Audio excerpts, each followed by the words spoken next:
Halo,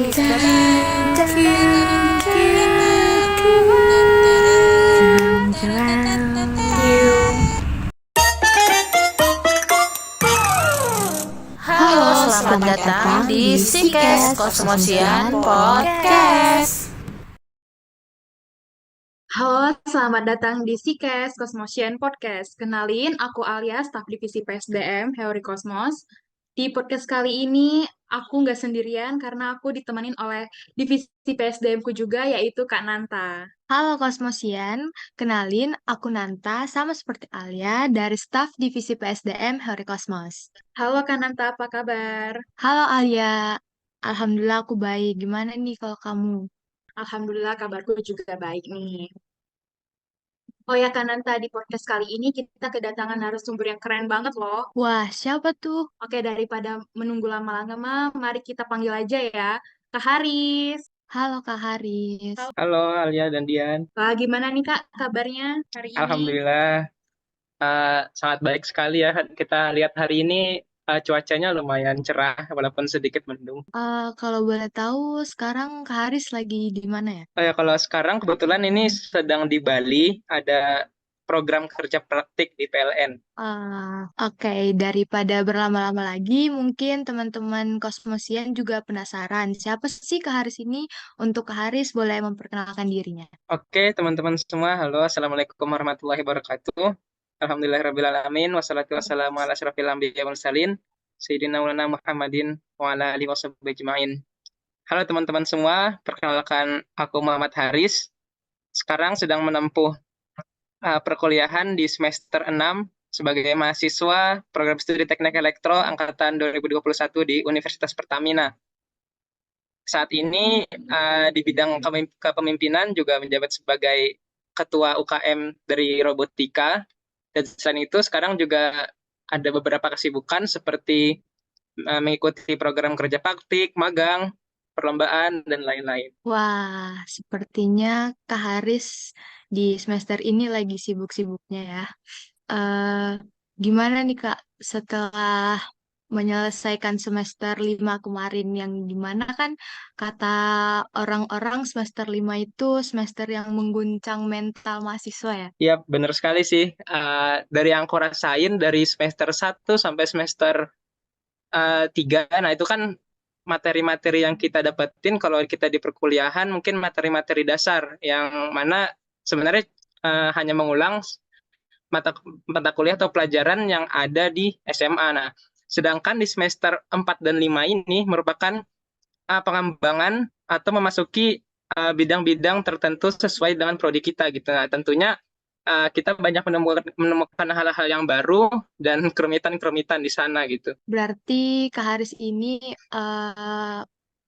setuju nih sama semester 5 yang sulit ya? Benar-benar setuju banget kalau itu. Oh iya Kak, aku mau nanya, Kakak itu kan juga ketua UKM juga ya. Terus Kakak saat ini kan lagi kerja praktik. Alia mau nanya itu gimana Kakak membagi waktunya antara kegiatan kerja praktik kampus dan juga kan sebagai ketua UKM saat ini kan pasti banyak ada hambatan-hambatan dan juga ada masalahnya. Itu gimana sih Kak cara Kakak mengatasinya dan juga manajemen waktunya gimana? Boleh dikasih tahu Kak tipsnya? Oke, ya makasih banyak pertanyaannya. Jadi sebenarnya untuk definisi waktu sendiri kita udah tahu ya bahwa waktu itu nggak bisa ditambah dan nggak bisa dikurangin gitu.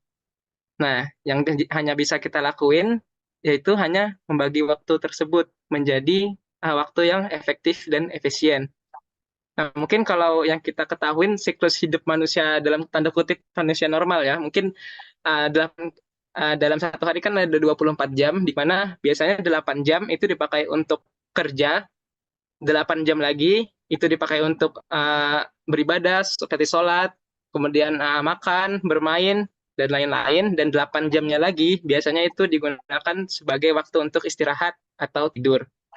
Nah, jadi uh, kalau kita misalnya sebagai mahasiswa nih, nah, di mana yang 8 jam kerja tadi itu harus kita fullkan untuk di dunia pendidikan. Nah, sedangkan sisanya tadi yang 8 jam tidur, nah itu udah nggak udah fix juga, dan kemudian ada 8 jam yang isinya tadi beribadah, makan dan bermain. Nah, mungkin cara kita membagi waktu, misalnya kita punya kesibukan lain selain dari perkuliahan, yang hanya salah satu-satunya jalan yaitu mengambil waktu-waktu yang bisa dialihkan ke waktu lain. Contohnya seperti waktu bermain gitu.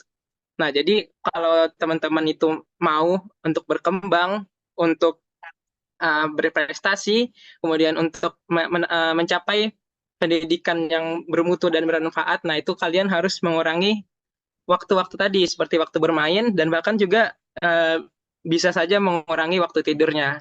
Seperti yang kita tahu, seperti pemimpin-pemimpin, misalnya B.J. Habibie, kemudian uh, Bapak Jokowi. Nah, itu beliau itu yang hebat-hebat itu tidurnya ya seharinya bisa hanya 4 jam, 3 jam gitu. Nah, jadi kalau teman-teman mau sukses, caranya itu adalah bagaimana kita bisa mengalihkan waktu yang sebenarnya itu waktu yang sudah kita tentukan dan bermanfaat menjadi sebuah tujuan yang lebih bermanfaat lainnya, seperti itu. Oke, keren banget nih Kak Haris nih tipsnya. Oh iya Kak, Alia mau nanya lagi nih.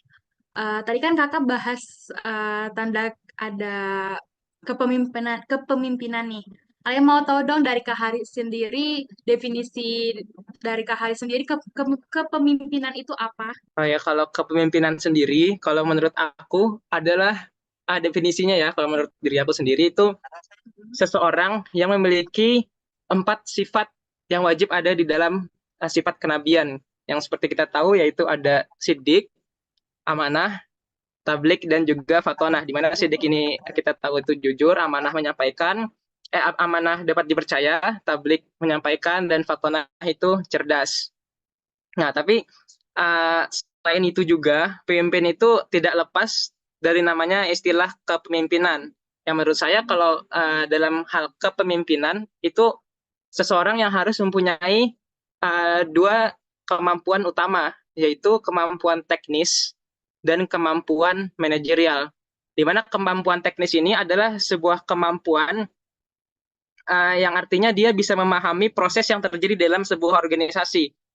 Misalnya dia sekarang sedang memimpin organisasi, misalnya kita katakanlah UKM robotika misalnya. Nah, tentunya seorang pemimpin yang berada di dalam UKM tersebut harus mempunyai skill teknis terkait robotika. Begitu pula hal yang terjadi misalnya di UKM Hairul Cosmos. Nah, itu kan berfokus kepada riset dan penelitian. Tentunya seorang pemimpin yang ada di dalamnya itu harus mempunyai skill teknis di dalam hal riset dan penelitian.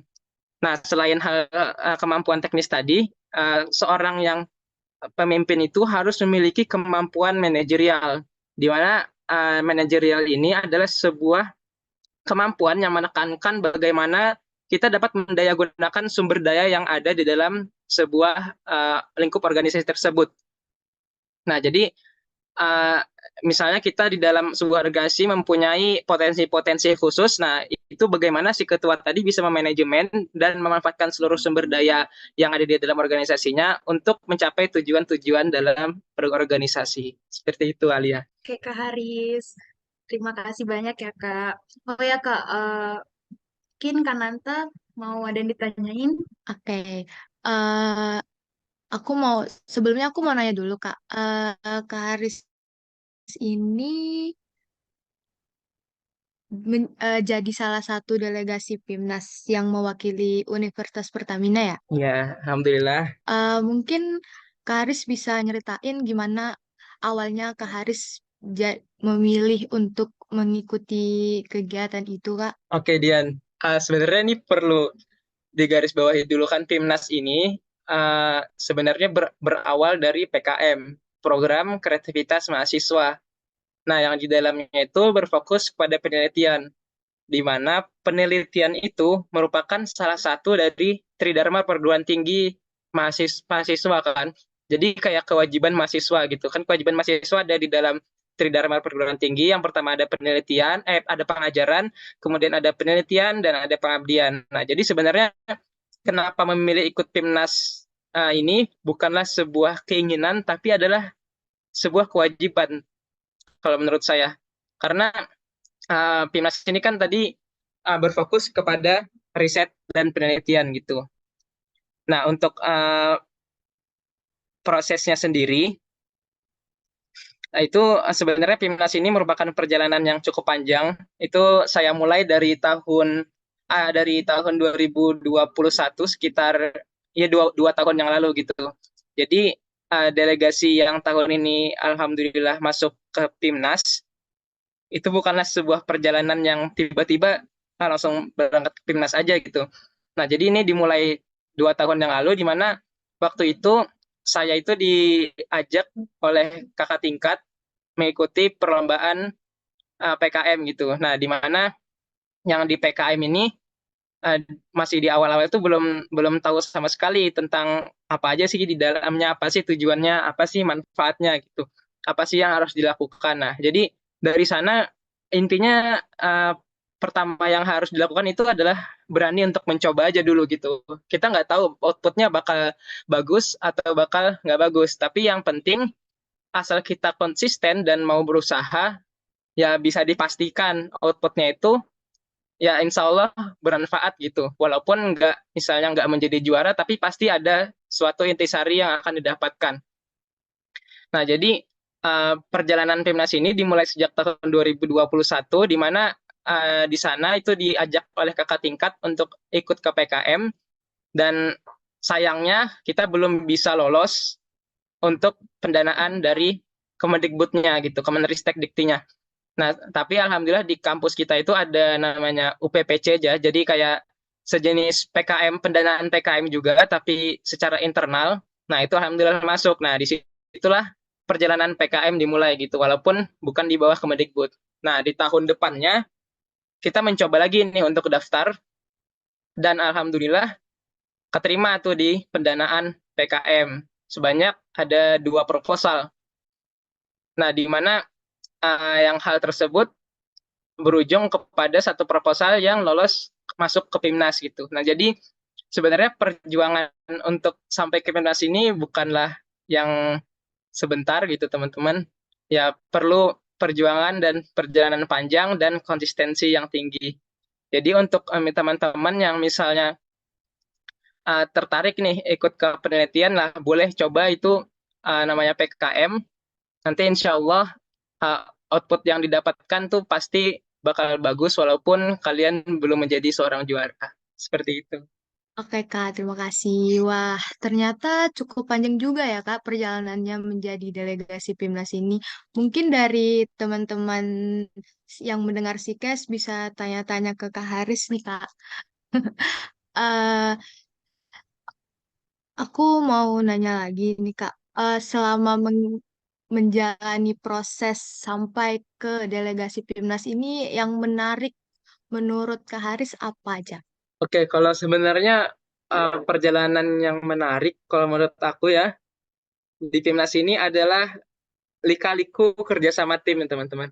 Kenapa? Karena perlombaan atau kompetisi PKM ini kan itu harus dibentuk dalam sebuah tim dengan komposisi 3 sampai 5 orang gitu. Nah, di mana terkadang kita dengan teman kita itu pasti ada perbedaan pendapat, terus ada cekcok lah, terus ada permasalahan. Nah, jadi sebenarnya menariknya itu di sini karena di sini kita bisa belajar mengenai bagaimana sih sifat seseorang ketika dia beradaptasi terhadap lingkungan baru, kemudian bagaimana juga sikap kita yang seharusnya kita lakukan saat uh, beradaptasi juga kepada lingkungan baru, dan juga ini sebenarnya kan karena kita berkelompok, tentunya kita juga belajar bagaimana cara kita berorganisasi, dan mungkin itu juga salah satu skill yang penting yang dibutuhkan oleh mahasiswa untuk bisa berkembang di masa selanjutnya. Misalnya nanti di fase kerja atau di fase ketika ingin membangun sebuah kewirausahaan dan lain-lain gitu. Nah, jadi lika-liku dalam tim ini menurut aku itu hal yang paling menarik sih di dalam perlombaan di PIMNAS ini. Walaupun kita di PIMNAS kemarin itu belum sempat untuk mendapatkan juara, tapi pelajaran-pelajaran yang bisa diambil di dalamnya itu udah sangat banyak banget seperti itu. Oke, em, selama ngikutin kegiatan-kegiatan kayak lomba, jadi ketua di UKM, Kak Haris ini pernah ngerasa takut, minder, atau rasa yang lainnya gitu nggak Kak, yang mengganggu kegiatan Kak Haris? Kalau emang pernah merasa itu, gimana cara Kak Haris mengatasi rasa yang mengganggu itu Kak? Oke, sebenarnya kalau sebagai kita ya sebagai manusia pasti yang kita rasain ketika mengerjakan suatu hal yang cenderung hal tersebut adalah pekerjaan yang berulang, pasti ada sebuah titik di mana kita akan merasakan bosan atau jenuh gitu. Jadi itu perlu kita garis bawahi dulu, itu adalah sebuah hal yang wajar, teman-teman. Nah, untuk cara aku sendiri dalam mengatasi hal tersebut, biasanya aku akan mencari suatu hal yang baru yang membuat aku tertarik.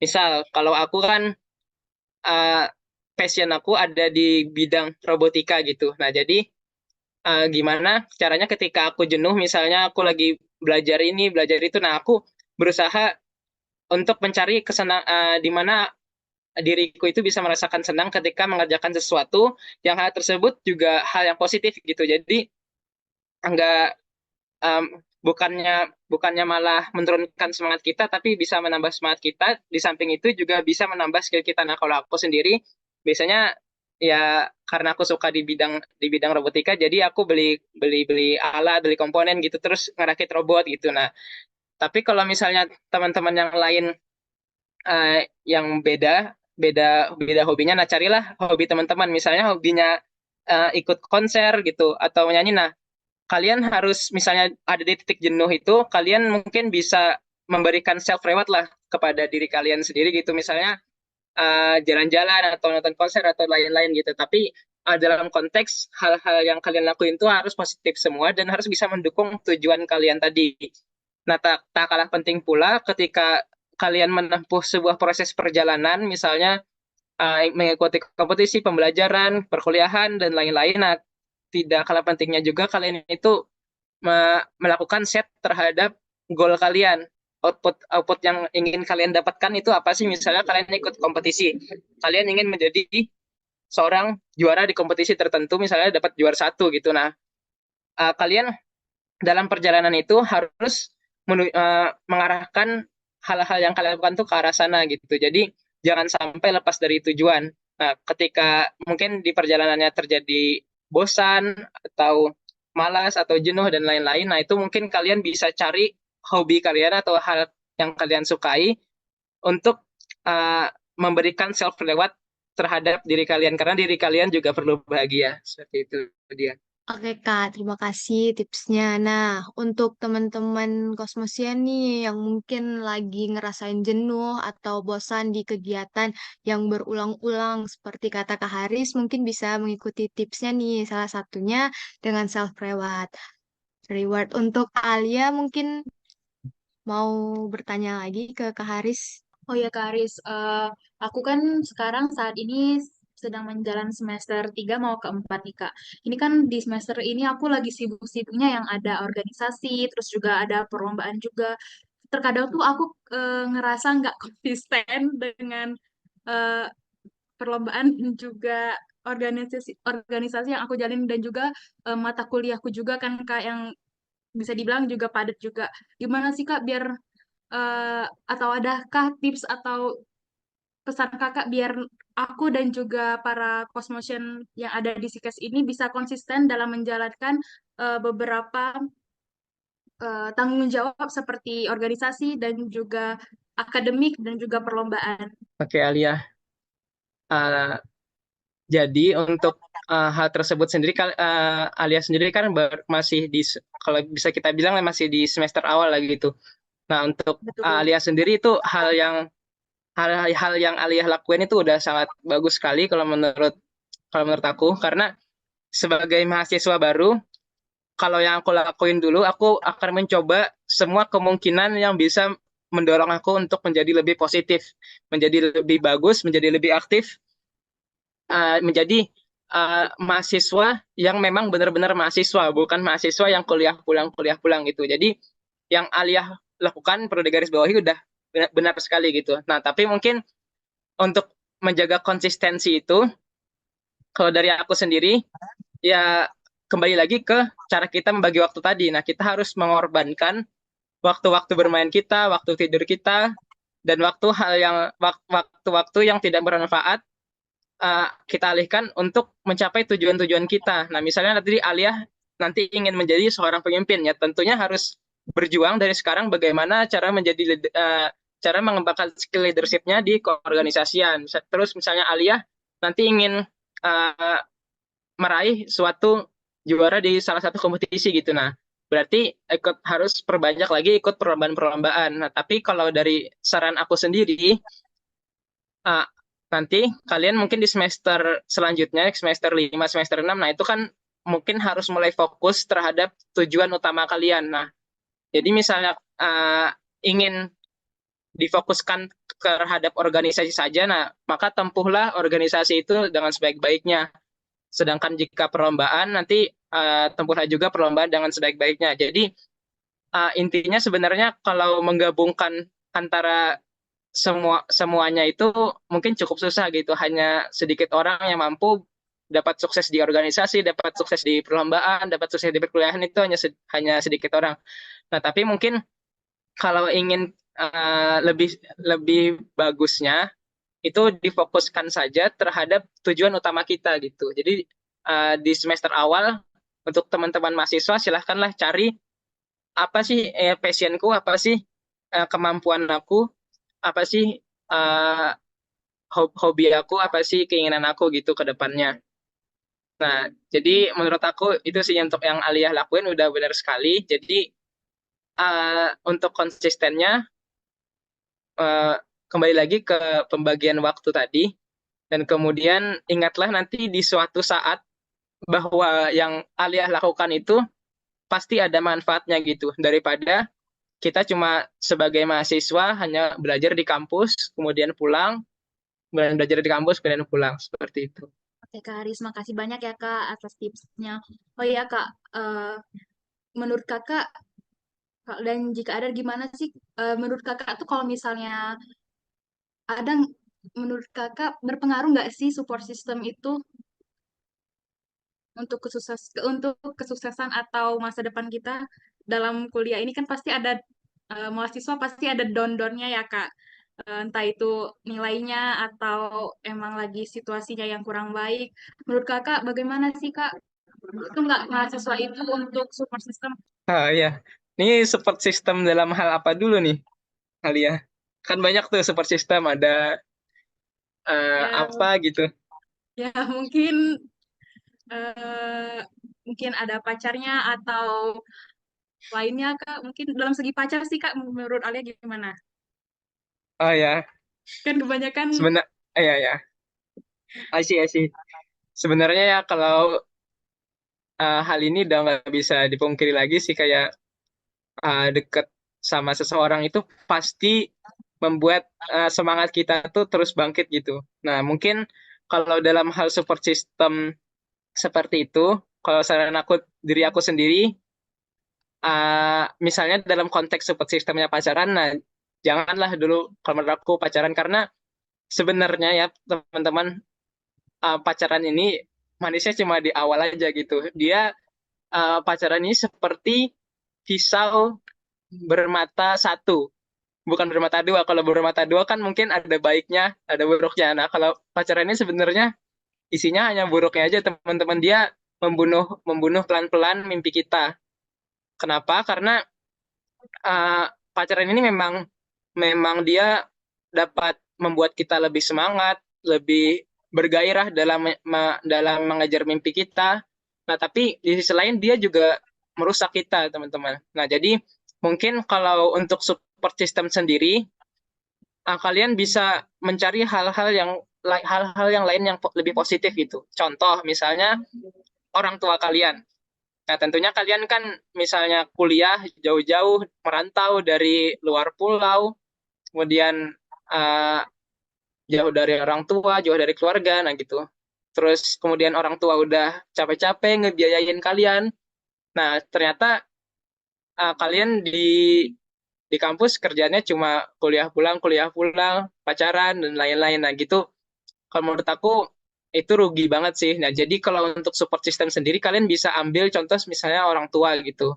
Yang mana di orang tua ini kan kita banyak belajar apa artinya keikhlasan dan lain-lain. Nah, mungkin kalian bisa mengambil pas ibrah-ibrah yang ada di yang dalam menjadikan orang tua sebagai support system. Nah, kemudian contoh lain support system yang positif itu adalah tujuan kalian sendiri, cita-cita kalian mau jadi apa. Misal kalian mau S2 di Korea. Nah, tentunya nggak bisa dong ditempuh hanya dengan pacaran gitu, hanya dengan dekat sama seseorang. Nah, pastinya kita harus bisa ngejar mimpi kita, cita-cita kita itu dengan konsisten belajar dan lain-lain gitu. Nah, jadi kalau misalnya support system dalam konteks pacaran tadi, kalau menurut aku itu merupakan hal yang salah sih. Tapi kalau misalnya kalian memang bisa lebih semangat ketika nyukain seseorang, nah kalau di Islam itu ada namanya suka dalam diam. Nah, suka dalam diam itu kadang uh, lebih lebih ini lagi lebih kuat lagi sih semangatnya karena kita gimana berusaha untuk upgrade upgrade diri kita untuk bisa mendapatkan si dia gitu gitu kali ya. Dianya siapa nih Kak kalau boleh tahu? Nggak ada. Oke. Jadi kalau menurut Kakak tuh support system untuk pacaran berarti nggak baik ya Kak? Ya nggak baik sih. Kalau suka ya suka dalam diam aja kayak gitu. Tapi kalau suka dalam diam suka sakit nggak sih Kak? Iya bener sih. Ya tapi ya mau gimana lagi kalau misalnya kita ungkapin kan uh, belum tentu diterima loh. Kadang malah bisa ditolak, malah lebih sakit lagi, bisa lebih down lagi. Jadi ya suka Betul, dalam betul. diam aja. Oke, betul-betul sih. Baik Kak Haris, terima kasih banyak ya Kak Haris. Ya sama-sama. Oke Kak Nanta, ada yang mau dilanjutin lagi nggak? Oke, mungkin buat teman-teman kosmosian yang eh, jadiin pacar mereka sebagai support system bisa berpikir lagi ya setelah mendengar cerita Kak Haris. Eh, oke Kak, jadi aku mau nanya ke ke topik yang bahas tentang lomba lagi. Jadi Kak Haris ini kan salah satu mahasiswa yang sering banget nih mejeng di akun kemahasiswaan sama tim kakak. eh Bisa ceritain nggak Kak awalnya kakak membentuk tim itu? Oke. Nah, Dian, jadi sebenarnya kalau masalah tim di dalam sebuah kompetisi ya, kompetisi yang ada timnya itu merupakan hal yang cukup sulit, teman-teman. Hal yang cukup kompleks karena di mana kita bisa menyatukan pemikiran yang berbeda itu menjadi satu tujuan yang bersama. Nah, jadi kalau cara aku sendiri dulu itu ya aku intinya berani coba aja sih, pasti nanti ada jalannya gitu. Kalau prinsip aku ya, yang penting coba aja dulu, cari teman yang mungkin yang mau aja, nggak usah yang sepemikiran, nggak usah yang sefrekuensi, yang penting punya komitmen untuk mau. Jadi misalnya kalian ada perlombaan nih yang ada tim di dalamnya, nah mungkin kalian langkah awal yang bisa kalian lakukan yaitu misalnya punya teman, kirim posternya ke dia, kirim deskripsi lombanya ke dia, kemudian tanyain apakah dia mau atau enggak. Kalau dia mau, ya alhamdulillah kalian langsung lanjut ke tahapan selanjutnya yaitu membangun pemikiran yang berbeda menjadi tujuan yang sama. Jadi kalian misalnya contoh lah lombanya lomba tentang penelitian gitu. Nah, ya kalian bikin proposal bareng, terus nyusun nyusun anggaran-anggaran biaya dan lain-lain gitu. Nah, terus misalnya ada dosen pembimbingnya konsultasi ke dosen pembimbing. Nah, seperti itu. Jadi nanti di dalam prosesnya itu pasti akan kebangun namanya chemistry, teman-teman. Jadi uh, kita dengan rekan kita tuh sudah berada di frekuensi yang sama. Jadi nggak bisa di awal kita langsung klop gitu. Perlu namanya proses trial and error. Nah, ketika di perjalanannya teman kalian yang kalian ajak tadi ternyata nggak sesuai dengan pemikiran kalian, dan mungkin dia nggak cocok nih kerja sama kita, nah ya kalian mau nggak mau harus cari orang lain gitu. Trial trial and error lagi dari awal gitu. Nah sampai nanti mendapatkan sebuah komposisi tim yang pas gitu. Nah kalau dari aku sendiri, kalau menurut aku di tim itu harus punya keahlian yang berbeda-beda. Misal ada satu orang yang paham di bidang teknisnya, kemudian ada satu orang yang paham di bidang non teknis, misalnya kayak penyusunan karya tulis ilmiah, kemudian ada yang bisa menjadi tim leadernya seperti itu. Nah, kalau dari aku itu sih, jadi kuncinya sebenarnya kalau dalam membangun tim itu adalah trial and error. Jadi intinya mau mencoba dan mau untuk mengambil resikonya. Seperti itu dia. Oke, Kak. Berarti kalau buat tim itu nggak langsung jadi langsung sama orang ini, itu akan sampai akhir ya, Kak. Pasti nanti ada perubahan lagi ya. Iya, benar sekali. Jangankan itu, yang tim yang misalnya kayak orang menikah aja itu bisa cerai di tengah-tengahnya. Padahal kan di awal udah komitmen bersama, ngurus ini, ngurus itu gitu. Apalagi tim yang notabene nggak ada ikatan di dalamnya gitu. Jadi emang harus trial and error supaya bisa mendapatkan orang yang sesuai dengan kita. Oke, baik, Kak. Eh, aku tuh biasa bingung, Kak, gimana sih cara dapetin informasi lomba-lomba. Mungkin teman-teman yang dengerin Sikes juga butuh tips dari Kak Haris nih.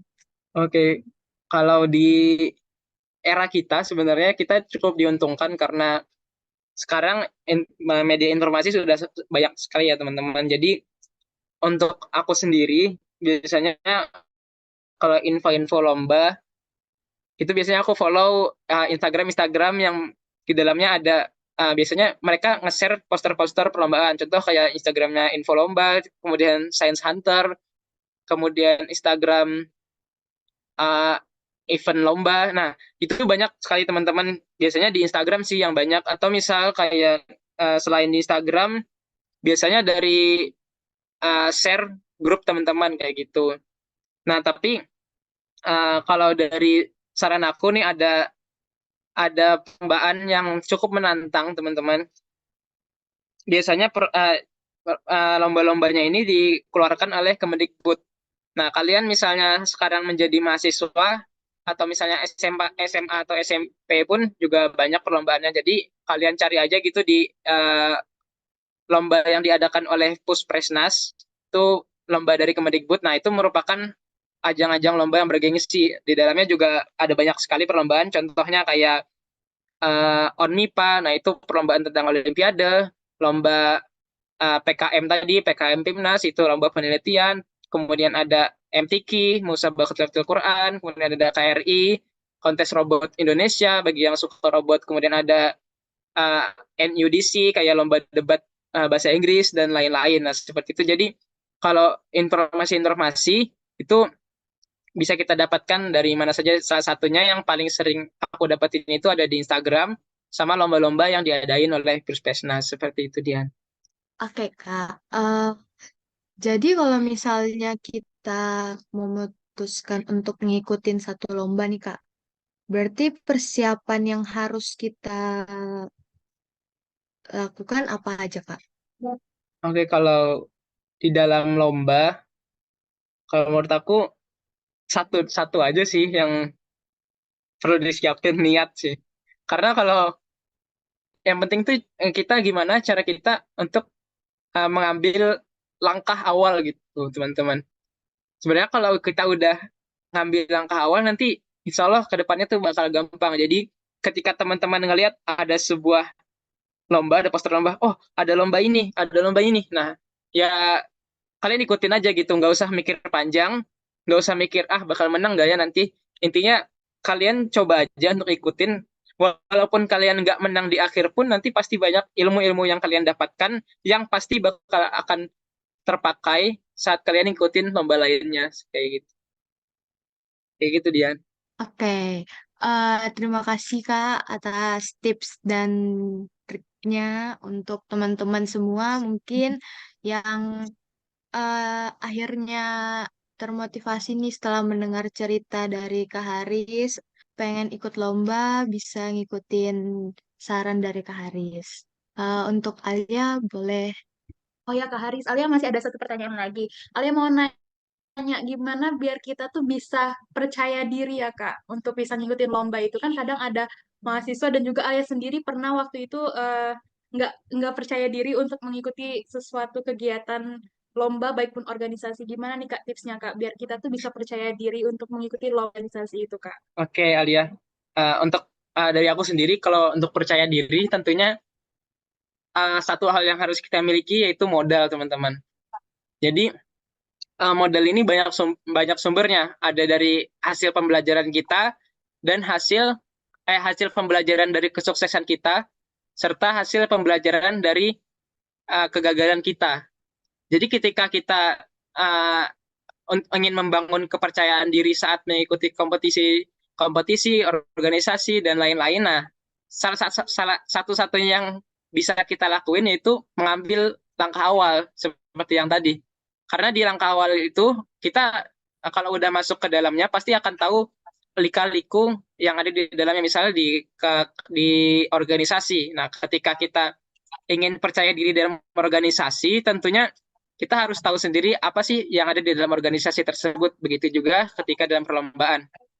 Jadi sebenarnya yang harus kita lakukan intinya berani mencoba aja gitu.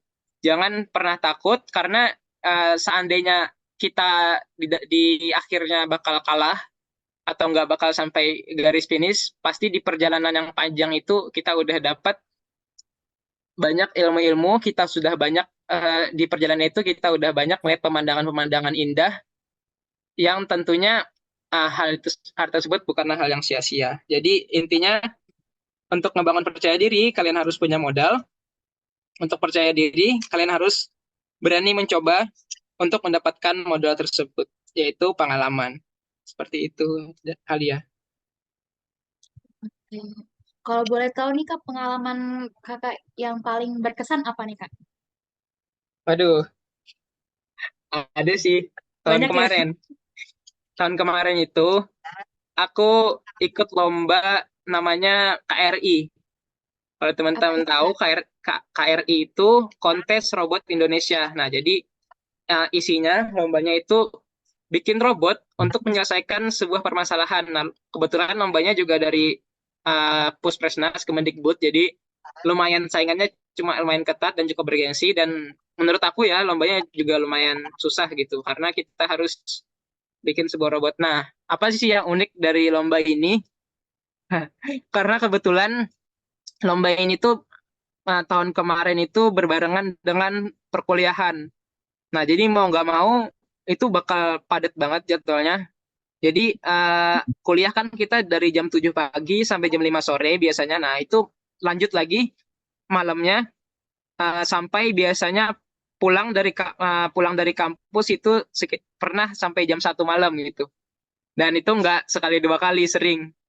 Dan pernah juga sampai dimarahin satpam, kemudian ya sampai bermasalah lah pokoknya sama satpam gara-gara pulang malam. Ya mau nggak mau kan kita kalau misalnya bikin robot itu kan nggak mungkin di kos-kosan gitu karena semua alat-alatnya itu ada di kampus.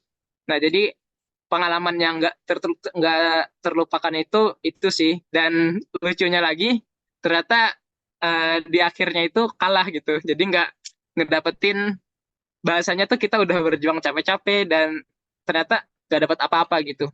Nah, tapi dari sana aku banyak belajar bahwa salah satunya adalah terkadang hal yang terlalu kita paksakan itu ternyata nggak baik, teman-teman. Jadi uh, berbuatlah sewajarnya aja gitu. Jadi misalnya kita ambis kita pengen mencapai suatu hal gitu. Jangan sampai melampaui kemampuan diri. Misalnya kita seharusnya dapat mencapai itu dalam 2 tahun, jangan kita paksakan untuk bisa sebulan bisa mencapai hal tersebut karena ya diri kita bakal stres gitu jadinya. Nah, jadi itu sih kalau yang paling berkesan dari aku. Wah, keren banget Kak Haris. Mau dong Kak tips-tipsnya nanti, info-info lombanya, biar nanti para kosmosion juga bisa mengikuti jejak-jejak Kak Haris. Oke, kayaknya cerita-cerita kita ini udah panjang banget ya, Kak Haris, Kak Nanta. Bener banget nih, cerita Kak Haris dan pengalaman yang udah ia lalui inspiratif banget. Tapi sayang banget karena podcast kali ini dibatasi oleh waktu. Jadi kita harus cukupkan podcastnya sampai di sini. Tunggu dulu nih Kak Nanta, sebagai penutup, mungkin dari Kak Harisnya ada pesan dan kesan untuk para Cosmosian dan para pendengar podcast pada malam hari ini. Boleh Kak Haris? Oke, uh, untuk para pendengar yang mungkin sekarang juga sedang menempuh pendidikan, baik itu menjadi siswa ataupun mahasiswa, ingatlah bahwa belajar di kelas itu tidak cukup, teman-teman. Nilai yang kita dapatkan saat belajar di kelas itu penting, tapi setelah kita lulus nanti, nilai itu hanya mengantarkan kita sampai ke tahapan uh, sampai ke tahapan wawancara kalau misalnya di pekerjaan gitu.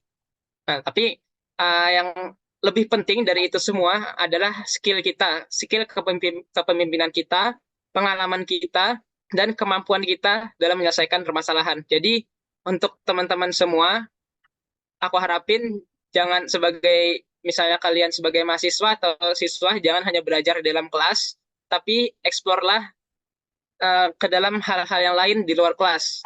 Contohnya misalnya ikut dalam organisasi, kompetisi, dan hal-hal yang lain yang positif. Mungkin itu aja pesan dari aku. Jangan pernah takut untuk mencoba, karena mencoba itu tidak pernah, orang yang mencoba tidak akan pernah merugi. Apalagi kalian sebagai mahasiswa, di mana di dalamnya itu ketika kalian salah, kalian tidak akan dimarahi. Tapi kalau sudah di kehidupan nyata, ketika kalian salah, maka kalian akan dicap sebagai orang yang salah. Mungkin itu aja dari aku. Wabillahi taufiq wal hidayah. Wassalamualaikum warahmatullahi wabarakatuh.